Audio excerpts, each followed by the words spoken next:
Traveler's been out for a long time now. Yes, you can relax. Believe me, Master is extremely knowledgeable.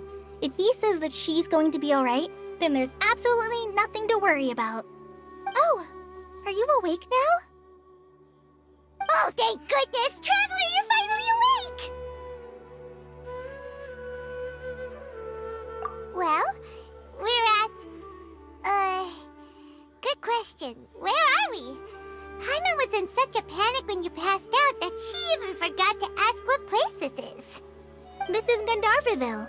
It was originally built by scholars from Sumeru as a place to rest in the rainforest.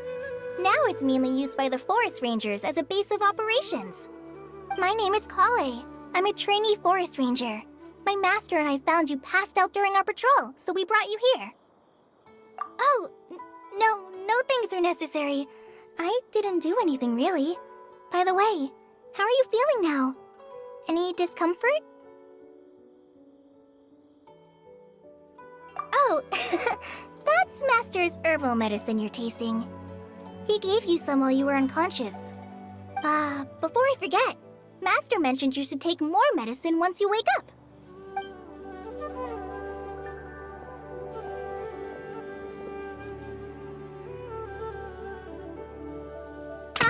Whoops! Kale, what's the matter? Were you trying to retrieve the medicine? As I've already told you, you must be careful with these. All right, I'll get it for you once I'm finished here. Sorry, Master. Now, the guide to Avidya Forest's edible fungi is clearly posted on our bulletin board. But if Farbode forgets which mushrooms to avoid one more time, I'll have no choice but to leave the guide somewhere a little more visible. Like right smack on his forehead so others can remind him to be careful. Right? This is the second time he's come down with food poisoning this month. I'll be sure to give him a good talking to. Yes, please do. If, on the off chance, Farbode simply enjoys having little imaginary fairies dance before his eyes, then we'll just let him be. But the next time he requires any of our medicine, be sure to charge him accordingly.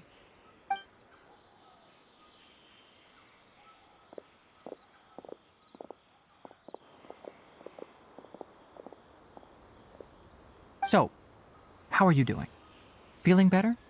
Oh, this is my master, Forest Watcher Tainari. He is chief officer over all the rangers here in Gandharvaville. I already informed Paimon about the reason you fell unconscious earlier. But now that you're awake, let me explain it for you as well.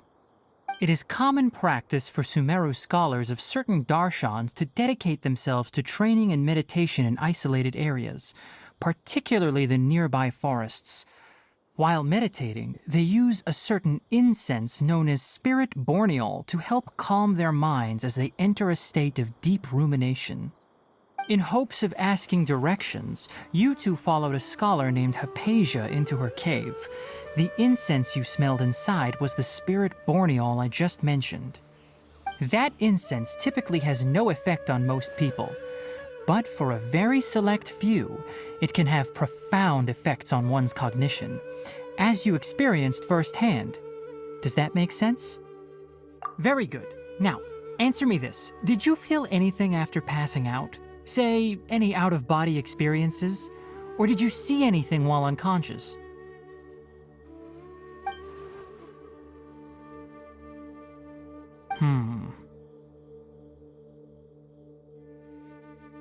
Kale, let the others know to stop bringing their patrol logs here for now.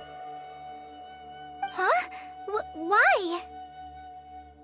Because these two will be staying here for the next few days. They can have my room and I'll bunk with Amir. Now get a move on and be sure to do as I've said. Yes, Master Tainari.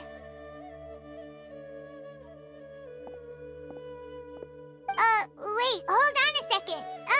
Can you tell us what's going on? Sure, let me fill you in. I originally planned to send you on your way once you finished your medicine. However, it appears now that you should stay a while longer in Gandharvaville for further observation while you recuperate. Further observation? No need to be hasty. As long as you have the capacity to judge between right and wrong, I promise that you'll understand the gravity of the situation once I explain everything to you. Based on what you saw after smelling the incense and losing consciousness, we can conclude that you experienced a powerful hallucination, which suggests your mental state is not in the best of shape. If you're skeptical, have a whiff of this. Whoa, are you okay? You're experiencing a similar sensation as when you passed out, aren't you? So even though your condition is stable as of now, if I were to haphazardly let you leave, it's highly likely that you'd suddenly pass out again somewhere else. The rainforest is home to many fierce animals and hazardous areas. If something were to happen to you again, I'm afraid you might not be so lucky. For now, I suggest you continue taking your medicine each day and avoid wandering off on your own. At least until you stop having adverse reactions to this kind of smell, okay? Good. Now continue resting while I fire up another bowl of medicine for you. Seriously? We just arrived in Sumeru and we're already having problems left and right! Paimon knows we're set on meeting Lesser Lord Kusanali as soon as possible, but you really don't look too good. It'd probably be best to let you recover first. Hey! Are you even listening to Paimon? Paimon's over here worrying about you, you know! What's weird? You mean how you're feeling now?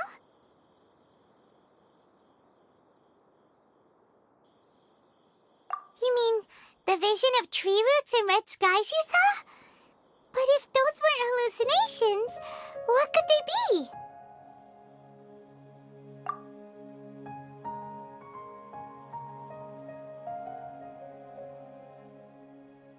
Well, considering how unique you are, Paimon trusts your judgment here.